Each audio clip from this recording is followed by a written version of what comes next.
హైదరాబాద్ గండిపేట సమీపంలో ఉన్న చిలకూరు బాలాజీ టెంపుల్. ఇది అత్యంత ప్రాచీనమైన మరియు విశిష్టమైన ఆలయం. పూర్వం ఒక విష్ణు భక్తుడు ప్రతి ఏటా కాలినడకన తిరుమలకు వెళ్లి వెంకటేశ్వర స్వామిని దర్శించుకునేవారు. వయసు పైబడం వల్ల ఒక్కసారి ఆయన తిరుమలకు వెళ్ళలేకపోయారు. భక్తుడు బాధను చూసి స్వామివారు కలలో కనిపించి, "నువ్వు తిరుమలకు రావాల్సిన అవసరం లేదు, నేను ఇక్కడే చిలుకూరు సమీపంలో వెలిశానని" చెప్పాడు. మరుసటి రోజు ఆ భక్తుడు అక్కడికి వెళ్లి తవ్వగా అక్కడ స్వామివారి విగ్రహం బయటపడింది. అలా ఈ చిలుకూరు బాలాజీ టెంపుల్ నిర్మించబడింది. ఇంకా ఈ స్వామివారిని ఈజా బాలాజీ అని కూడా అంటారు. ఎందుకంటే కొంతమంది విద్యార్థులు అమెరికాకు వీసా రాక ఇబ్బంది పడుతూ ఇక్కడికి స్వామివారిని దర్శించుకొని 11 ప్రదక్షిణలు చేశారు. ఆశ్చర్యంగా వారికి వీసాలు రావడంతో ఈ విషయం వేగంగా వ్యాపించింది. అప్పటి నుంచి విదేశాలకు వెళ్లేవారు ఇక్కడికి మొక్కుకోవడం ఒక ఆనవాయితీగా మారింది.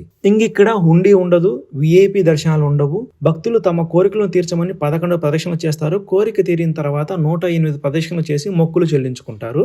ఇంకా ఈ ఆలయం ఉదయం 6 గంటల నుండి మధ్యాహ్నం 1 గంట వరకు, సాయంత్రం 4 గంటల నుండి రాత్రి 8 గంటల వరకు ఉంటుంది. శని ఆదివారాల్లో భక్తుల రద్దీ ఎక్కువగా ఉంటుంది. అందుకు ఇక్కడ ప్రదక్షిణలు చేయడానికి కూడా అలో చేయరు. ప్రదక్షిణలు చేయాలంటే వీక్ డేస్ లో ప్లాన్ చేయండి. ఓం నమో వెంకటేశాయ.